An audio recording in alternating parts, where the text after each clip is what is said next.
What's up, people? I just wanted to really explore what I believe are the sort of 5 pillars of optimizing our own health.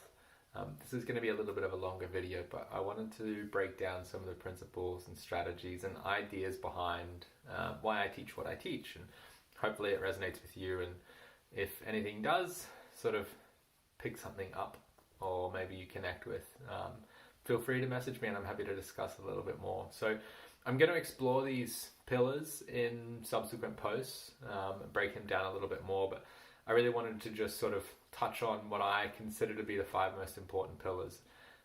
Obviously, this is not an exclusive list. This is what I've sort of condensed down as the lowest hanging fruit, the easiest for us to access, to us for effect, rather than what comprises health and well-being. And so this is not an exclusive, this is the only thing that matters. Obviously there's a lot to take into account. But I really like to think of breath, movement, the nervous system, stress, and emotion. And so let's start with breath. Why is breath important? Well, it keeps us alive. It is very important to maintain energy in the body, to maintain life. But that's just its primary function. It's also how we regulate the pH of our body.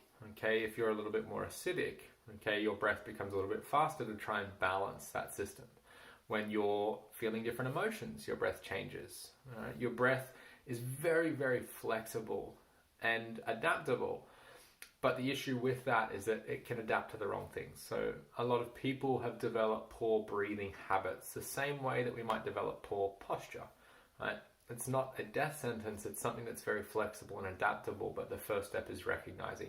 So I obviously work a lot with breath, with the concept of respiratory psychophysiology, so how your breath affects your physiology, which affects your psychology, this interplay. Breathing in performance and recovery, in energy management, and shifting your own state. So the first pillar for me, and is sort of interwoven across all of the other pillars, is breath, and optimizing the respiratory system. Really is a stepping stone to noticing a lot more of the systems that work in the body. Second for me is movement. Right? We don't move like we used to. And I don't mean a few years ago, I mean evolutionarily. We have become more and more sedentary, unfortunately, with the way that the world has sort of moved. It's easier and easier for people to find themselves sitting for 8, 10, 12 hours a day. Okay, and we try and counteract that with 30 or 60 minutes of exercise. Right? That does not equate. Right? If you sit for 8 hours or 10 hours, going for a 30-minute movement routine or exercise just does not compete. Right? And so it's not about quitting your job. It's about understanding what I like to deem movement snacks. Okay, how can I get bits of movement in throughout the day to counteract that prolonged period of sitting? Right? Movement is so important for joint health, for muscle health, for your lymphatics, just for maintenance of the body, to get the blood moving. I think it's too often overlooked in terms of, well, if I can't get to the gym and can't do a 60-minute session, then what's the point? I completely look the other side of things. Where can I get a minute? Okay, where can I get 5 minutes? And can I intersperse those little movement snacks throughout the day?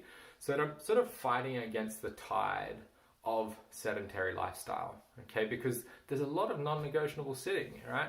If you have a desk job, you have to sit primarily. You might get a standing desk, but again, it's this sedentary space. It's a sedentary time, right? If there's, we're not doing it as much at the moment, but commuting to and from work, when you sit down to watch TV at the end of the day, maybe you sit down for meals. So let's think about the non-negotiable, the cumulative effects of how much we're sitting, and then how much we're adding to that, perhaps with lifestyle or job, and seeing where we can perhaps become a little bit more creative with our movement rather than just relying on a specific physical exercise or activity.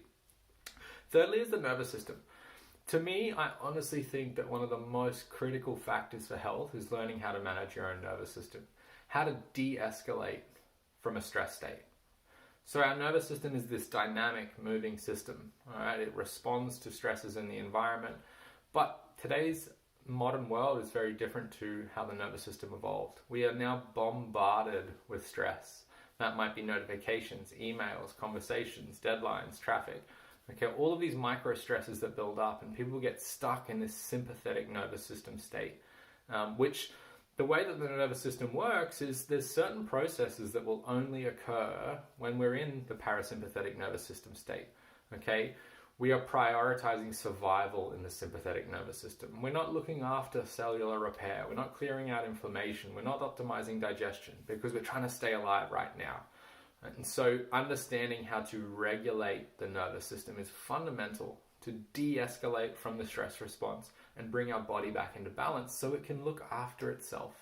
Okay, the body has this innate intelligence and wisdom, and it's a fantastic healing machine if given the opportunity, if moved out of the stress response, if told that it's not a survival state that it needs to be in. Stress is unavoidable, right? Too many people think that stress is the enemy and we have to avoid stress at all costs, which is just, we've got the concept wrong. We're only here because of stress. We adapted to stress, right? But we need to understand the difference between eustress and distress, between chronic stress and acute stress. We thrive and adapt to short bouts of stress and then give the opportunity to adapt to that stressor, versus being a chronic overload of ongoing stress that doesn't give me the opportunity to adapt or respond to. So it's not that stress is bad, it's the amount of stress. It's how I respond to stress rather than the stressor itself. And finally is emotions.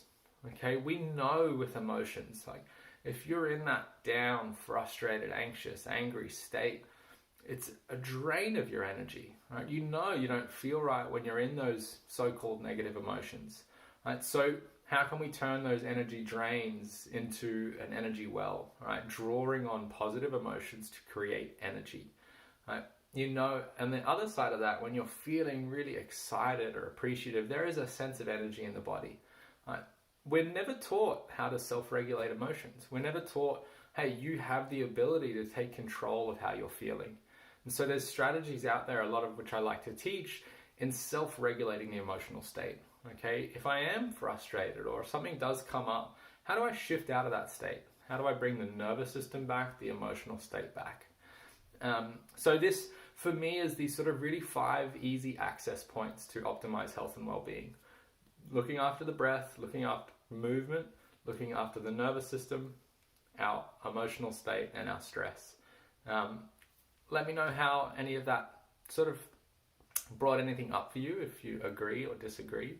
As I mentioned at the start, it's not an exclusive list. I would also add community and sunlight and nature and grounding and nutrition and all these other things that perhaps there definitely is people more qualified to talk about those things.